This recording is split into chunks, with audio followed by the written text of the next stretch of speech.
Hello there. This is Dennis James. Welcome to Ensuring Your Well-Being. We're going to have a amazing conversation with Valerie Penz, who is the guru of health and nutrition. I've known Valerie quite a while, and she walks her talk. So it's going to be exciting. So how you doing, Valerie? Oh, thank you, Dennis. That was such a nice introduction. I'm doing great. Thank you for having me. Yeah, my pleasure. All right, so let's get right to it. Let's talk a little bit, about who you are and how you got into nutrition and really bringing, awareness to people, no matter what age they are, how they need to take charge of what they put in their mouth. Sure. Yeah. So I started my practice about 10 years ago. Mm-hmm. Actually didn't originally go to school for nutrition. I went back to school kind of as a second career. And now it's my full-time practice. So I've been enjoying that for about 10 years now. Okay. Yeah.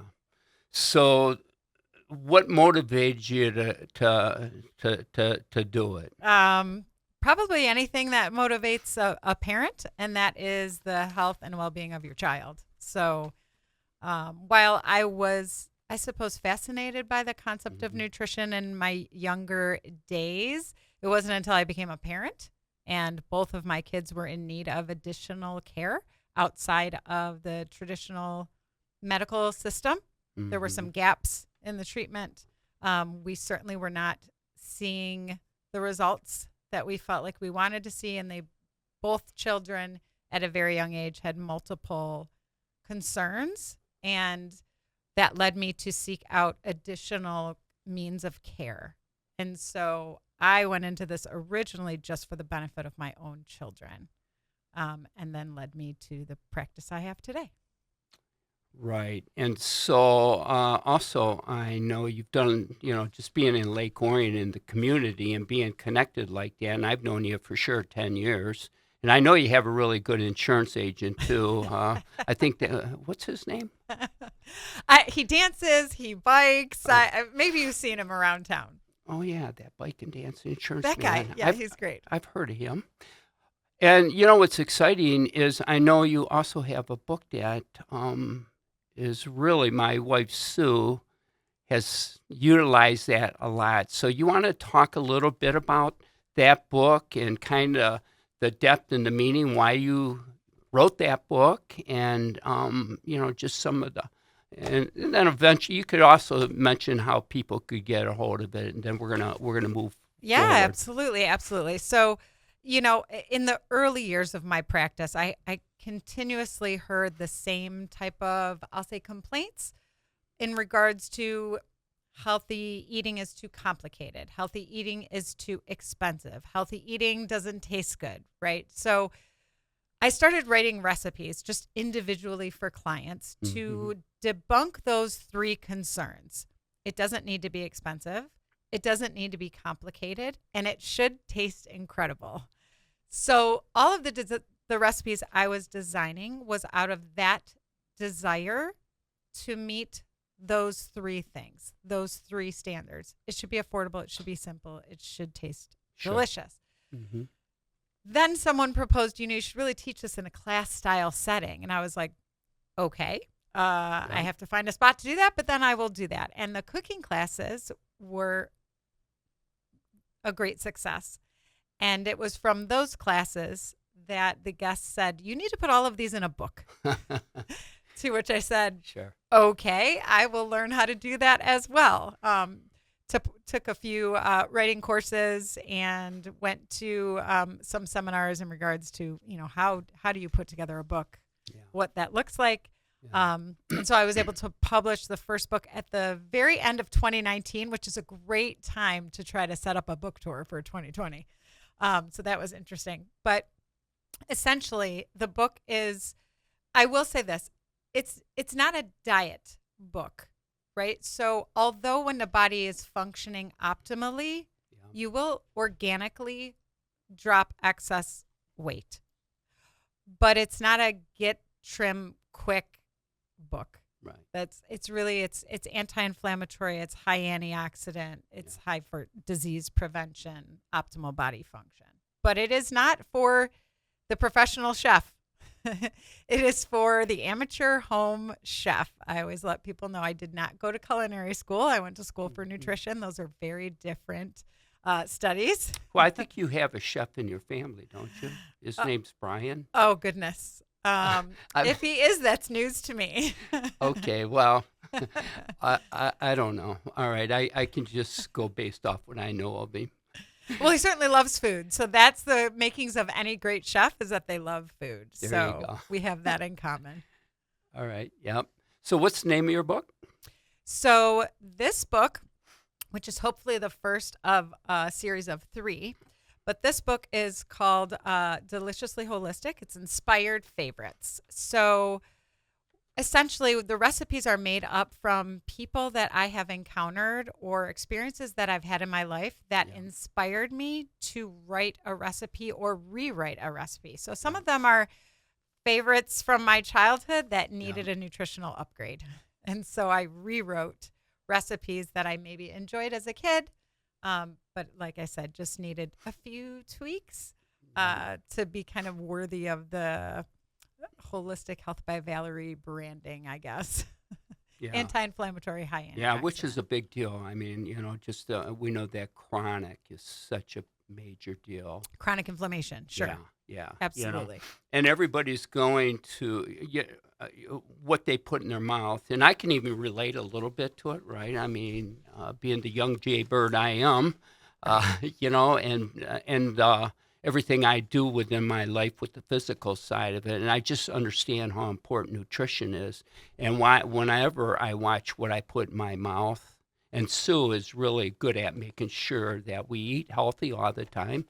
And that's the blessing behind that. She's the new sourdough queen. Awesome. Yes.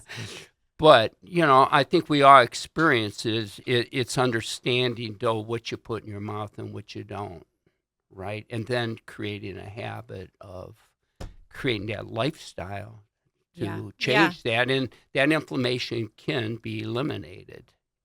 Well, significantly reduced for sure. I mean, is probably the elimination would be difficult because inflammation's there as a signaling system. So we actually want the inflammatory response because it signals to us that attention must be paid to that area. Sure. Right. So it's if you burned yourself, you would want the inflammatory response to know that you burned yourself, so that you could take care of the wound. Right. But certainly significantly reduced from a chronic perspective versus just an acute inflammatory response. Okay, yeah. And so the advantage of working with a nutritionist, therapist, and you are also a therapist. Yes, nutritional therapist. Probably more than one way, but can a person just Google?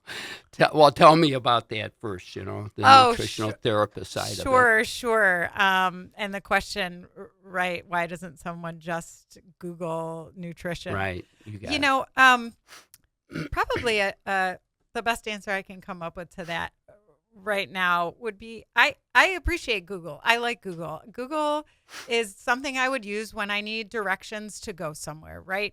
And if you think about that, if we say, okay, I need to go from this point to that point, and you put in where you are now to where you need to get to, and Google or Apple Maps will spit out directions for you.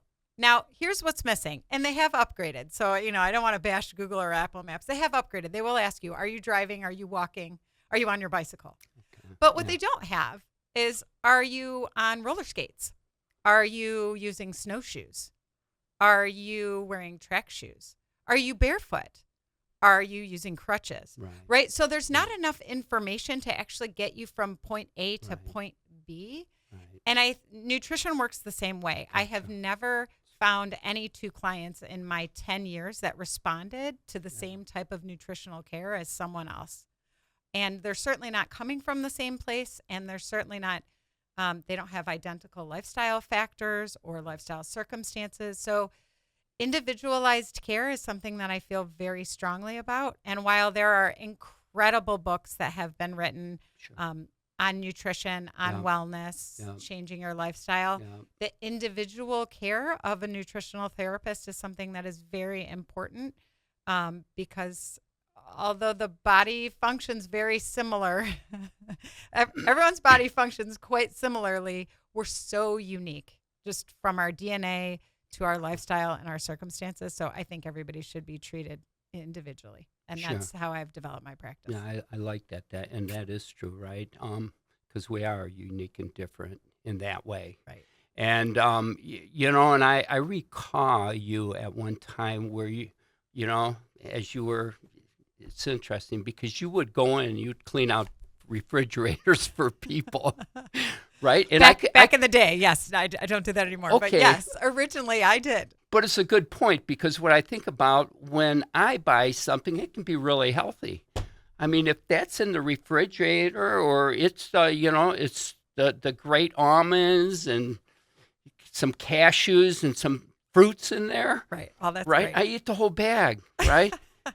So then I got to be doing sit-ups and going out and riding an extra 10 miles. So, yeah. Sure. Well, yeah. So now it is important that people are reading their labels. And so while Right. I'm not in their home Right. clearing it out and physically pointing out, okay, so Mhm. I want you to take a look at the grams of protein versus the grams of sugar that are added in this, right? Right. I am teaching them ways that they are doing that for themselves in their home. It's really important to read labels to have a clear understanding of what it is that you are consuming. So most people don't know how to read labels, so they have to. I would say, it's not something we learn in school. So if someone does know how to read a label, it's because they sought out that information. I can do that. I've gotten a lot better. Right? Got better at reading labels. Good. Yeah. Well, I'm healthy so life. happy. Vitality. I'm not going to even talk, but that's a John Hancock with that talks about all that, right? Nutrition and that. So that helped me, but it's kind of cool how and they got the YouCool app. I don't know if you've seen that. And it'll make you put down things you normally want to take with you. Well, that's good. Any resources or support are certainly helpful. That Right. makes a huge difference. And that's probably something that's very different about my practice versus another practitioner in nutrition might do is I really believe in additional support and resources versus here's the list of things you don't eat and I do want you to eat. Go. Right. For me, I haven't seen great success with folks that respond to that type of instruction. It takes a whole lot more education and a lot more time and care for a true lifestyle change. Yeah. Again, that to me is not super helpful. That's the same as Googling what's healthy and what's not healthy. Right. So taking all different ages, right? And I, For sure.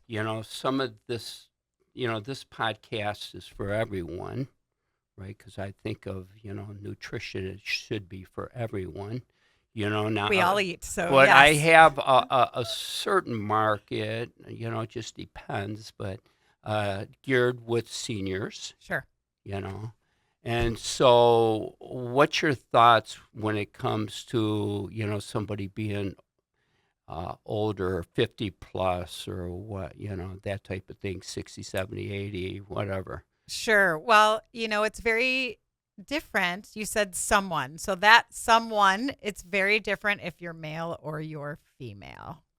Yeah. So the menopausal transition Oh, I've heard of that. you've heard of it. Oh, I'm so grateful that you've heard of it. It's a quite unique Yeah. experience that Yeah. unfortunately men will not get to experience. They watch a very slight and gradual decline of testosterone versus women see this exceptionally dramatic, massive drop in estrogen. And estrogen plays a role in so much of our bodies. It is Sure. not just the thing that we need to get pregnant and carry a baby to term. Estrogen is highly anti-inflammatory. It does so much for our brains and our bodies. So when we're talking about 50 plus, it Right. really does make a difference if you're talking about a male or a female. So Okay. again, individualized care. Right, gets right back to all that. Right. Not putting everybody, because, in one box, so to say. Yes, Right. certainly can't. Also, I know are all about individual, but I know that you've also spent some time working within businesses. Could be a small business or a large business, right? And just me being around the group employee side of things, the worksite benefits, how important, and they'll bring in people, that are professionals like you to help them and hopefully clean out their vending machines. Sure. You know, for whatever that's worth. So tell me a little bit about that, what you've done with that, and what kind of success you've had with that. Sure. So, I'm so encouraged by the direction that companies or corporations are taking in regards to just that whole area of health and well-being. Yeah. So I'm a Gen Xer, so we come from the idea of push, push, push, more, produce, like don't sleep, just work, just make it happen, right? And I'm so grateful for the generations that are following us because they have a much better understanding that rest matters, recovery matters, right? It's wonderful because when I get the opportunity to work with a company, everyone is a little happier. And statistically speaking, happy, healthy employees produce a much better outcome. Yeah, more productivity. The productivity goes up. Yeah. Just the morale around the office goes up. It's a much more pleasant place to work. So I'm just very encouraged that our companies are going in this direction. So I've really enjoyed being able to step into a corporate environment or even a smaller company and being able to make positive changes so that the boss is happy with the changes that he's seeing within the employees, but really the employees are happier and they're more than happy to come to work because they feel cared for and they feel like their lives matter and they can have some balance. Right.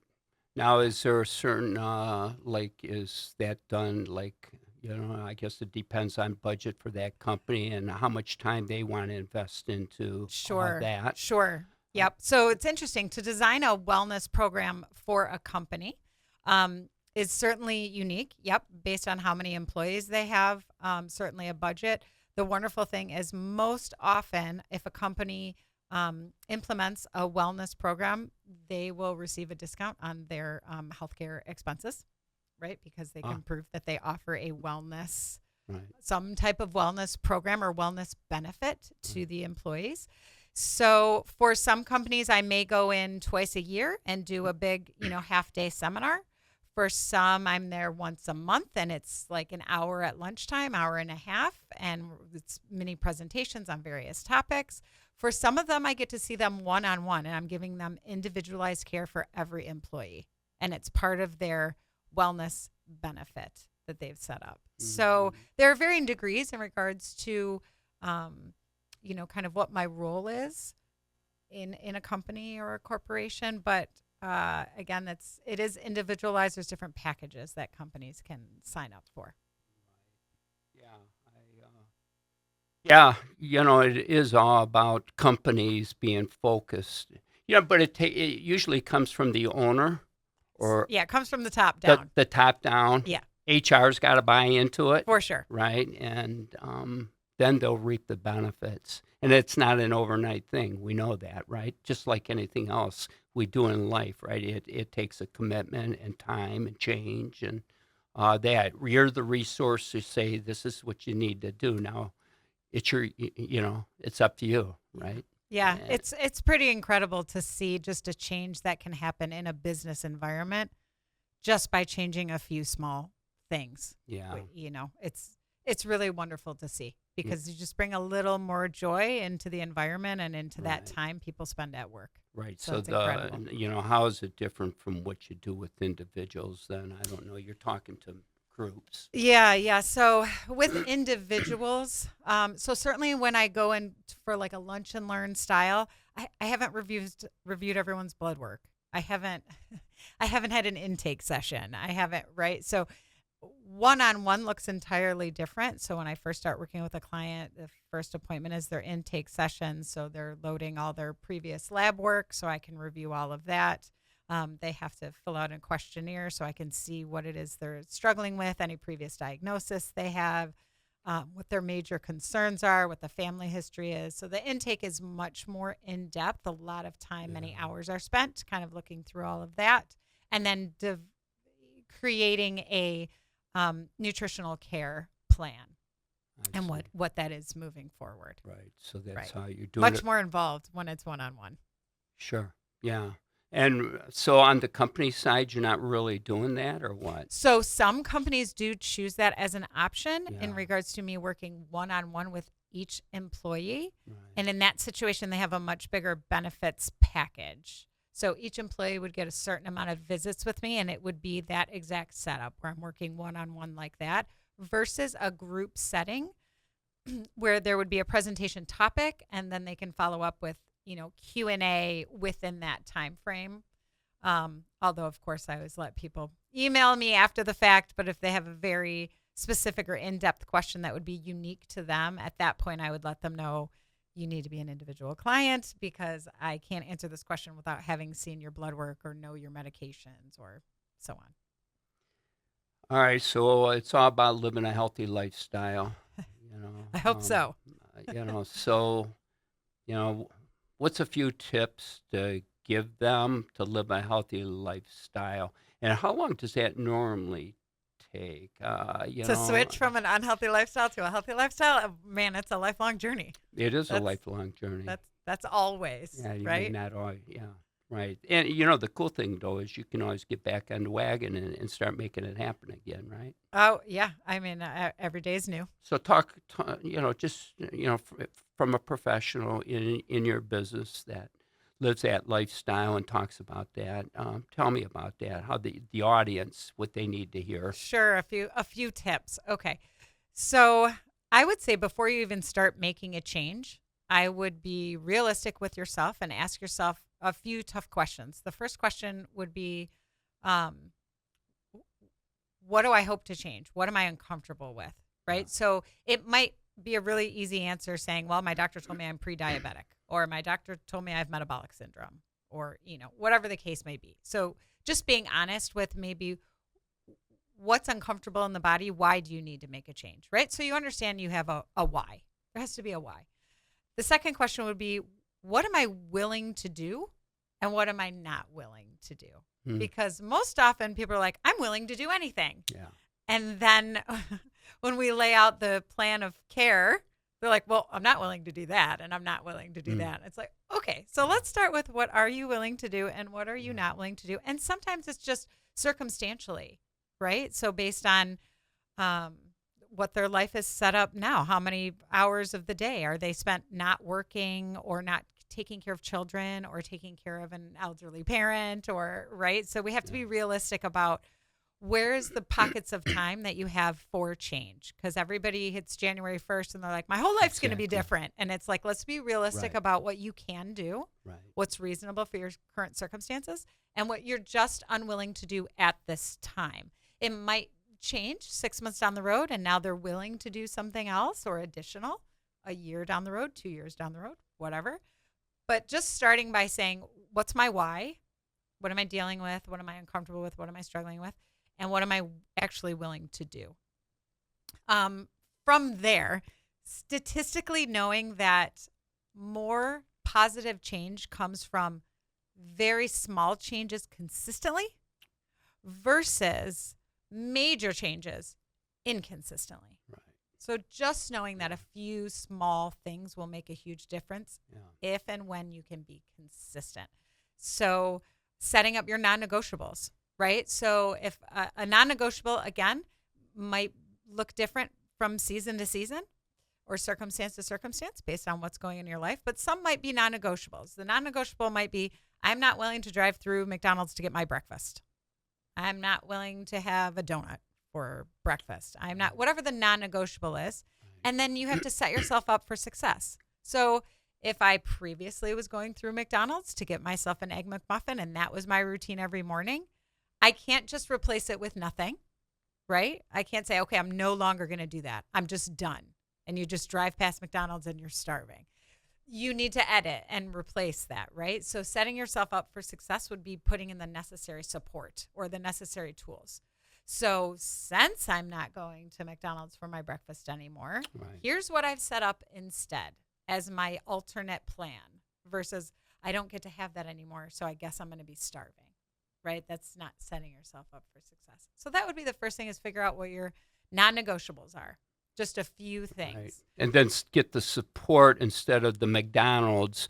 It could be wherever that healthy location is, or maybe you brought it with you. Right. Maybe you made a smoothie the night before Yeah. you cleaned up dinner and you were like, hey, I'm going to make my smoothie that I'm going to have as my breakfast and I'll drink that on the way in. Right. There's a smoothie recipe in my cookbook. So just make sure if it is functioning as your breakfast, you got a decent amount of protein in there, right? Yeah. To keep you full, keep you happy. Right. But just setting yourself So up. once somebody makes that change, right? Normally change will come when, unfortunately, when, oh man, I have high blood pressure now and my blood cholesterol is off the limits, and I just had a heart attack, Right. or I have cancer, whatever, right? So usually those are the fears that unfortunately, to motivate people, but it's never too late to get on board. And maybe it is, but I believe anything's better than at least trying. Right. So as long as you're breathing, it's not too late. There you go. Right. So I like that. as long as you're breathing, it's definitely not too late. Yeah. Positive changes can be made. Yeah. It's true. It is more our generation. Again, the generations that have come after us, they typically don't wait until, they're seeking out education. That's They want to interesting. feel better. They want, Right. right? They want to feel their best. Right. But certainly Gen X and older, Yeah. we wait until the last minute, right? So I once heard someone say that the worst time to dig a well is when you're thirsty. So you don't want to start digging that well when it's going to take a whole long time and you're already dying of thirst. Sure. Right? So certainly making small changes today Yeah. is a step in the right direction. And speaking of a well, water is a great place to That start. is a If you're not great already thing. a person who's drinking water, start your day. Put water in front of the coffee maker so that you're drinking water as the coffee is brewing. That's probably a Yeah. good place to start. Yeah. Yeah. They talk a lot about how much water you should intake. I mean, it's creating habit. I know I carry one everywhere I go, and it's Yes. really been helpful. And it's been probably 5 years since I got off, at least 5 years, where I was a little bit into the Diet Coke. Thought I was doing myself a favor, right? It wasn't real Coke, it was Diet Coke. Oh, Yeah. sure. Yes. And what I realized is that was poison, just like everything else. That's correct. My whole family was drinking water, but Dennis James, it's like, okay. I came on board, and I don't, and it's cool now, right? Because I even feel better with it and all that. Just real quickly, I just want your input. This is off the cuff, but Okay. intermittent fasting, Sure. right? Now, Dennis James, do it, and it works for me, and there's so many people that do it different ways. Yeah. What's your thoughts on that? So painting with a broad brush. So generally speaking, if you are trying to maintain optimal health, so let's say your blood sugar is good where it should be, your cholesterol, your blood pressure, your weight, and you're like, you know what? I'm nailing this right now. I'm Yeah. good. 12 hours on, 12 hours off is what's recommended to maintain kind of optimal levels that you have already achieved, right? 12 hours. So you're giving your body a break. Sure. When you sleep, your body's got lots of stuff that it wants to do. So digesting food is not the thing it wants to do. So give it a 12-hour break. However, and we're going to talk now adults. So certainly this would not be advice for children or teenagers Mm-hmm. or necessarily someone who's looking to start a family. So they're trying to get pregnant, right? But generally speaking for adults, I'm always very careful when I'm giving advice off the cuff. If you are going for something to change metabolically, okay, so So when we talk about metabolism, we are not just talking about how quickly you lose weight. Some people think Mm-hmm. like, oh, I either have good metabolism or I don't because I either lose weight when I want to or I can't. But when you talk about entire metabolic function, it actually has to do with it's multifactorial. So you're talking about the way that you use food, right? So use energy, use calories, Sure. Yep. the way you store Yep. food, energy, calories, Yep. and the way you excrete it. So how you dispose of it, how you do away with it. That's the full metabolic picture. So it also has to do with not only how quickly you can put on weight or lose weight, but how your body is metabolizing fats, carbs, proteins, right? So when you're looking to alter any of those, if you're looking to alter you're trying to be more insulin sensitive Right. because you're insulin resistant, or which leads to diabetes. So you're trying to bring down your blood glucose, or you're trying to bring down your LDL cholesterol, Yeah. or How you are about trying to weight? lose weight, right? So if you're trying to adjust anything metabolically, Yeah. we know that typically for most people you want to get shorter, smaller than that 12-hour eating window, right? So the term is TRE. I'm not a huge fan of that because it has the word restricted in it, time restricted eating. Okay. Yeah. So I personally refer to it as your eating window. It sounds a little more pleasant than using the word restricted. But if your eating window is closer to 8 to 10 hours, you're much more likely to be able to adjust the metabolic function just by trimming the window. There are other types of certain fasting that people can do in regards to, well, I want to do a 24 or 48 Right. hour water cleanse or a Right. water fast or a Right. liquid only. I Right. would be very careful about those depending on where your levels are starting, that you certainly shouldn't do anything over 24 hours should not be done outside of the care of a licensed professional. Mm-hmm. I always found out I was the best professional for my care, but no, that's not correct. I'm sure you And are. I get that that's not correct. I mean, that's why I do have a primary care physician that I believe in. Sure, You know, sure. but I do. You know, it's all about listening to your body too, Yes. and sometimes that takes practice. Yeah, and nutrition is really for it. It fills in the gaps Yeah. outside of your medical team, right? So Right. nutritional therapy or any nutritional care does not replace your current medical team, but Right. it fills in the gaps, right? Yeah. And that's what I had learned even with my two kids having quite a few health problems. Was Yeah. there was just we hit a brick wall. There was quite a few gaps. We Yeah. weren't seeing the results we needed to see. So I knew there was something more to the picture. And so nutritional therapy does a great job to fill in those gaps, Yeah.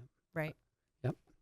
Well, excellent. Is there anything more we need to talk about? Because I could continue this, but I'm going to wrap it up. But it would be really important for the audience to know how, if they have a question. I mean, Sure. we would want them to go to the guru, Valerie. Oh, well, that's kind. So go ahead and please, that and about your book and how they could, get your book and that. Sure. So my website is holistichealthbyvalerie.com.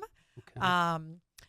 While I do have a Facebook and an Instagram, I do not use them Okay. very often. So you won't really see me much on social media. But sending me an email, Valerie at holistichealthbyvalerie.com. That's a good way to get in touch with me. It's if you go to the website, the book is right on that front page. It's very easy Okay. to read reviews and buy the book from the website. Yeah. So you can get there. And yes, I'm always happy to answer questions. If it's a really in-depth question, I will probably let you know. Sorry about that. We need to see each other. Okay, Valerie, thank you so much. And I appreciate it a lot. And everybody have a blessed day and take advantage of putting this into your daily lifestyle. Thanks, Dennis. God bless.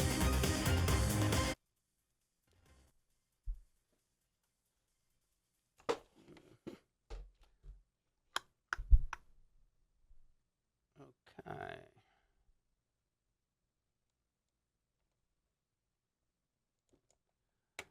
Thought it went good, Valerie. Well, you are really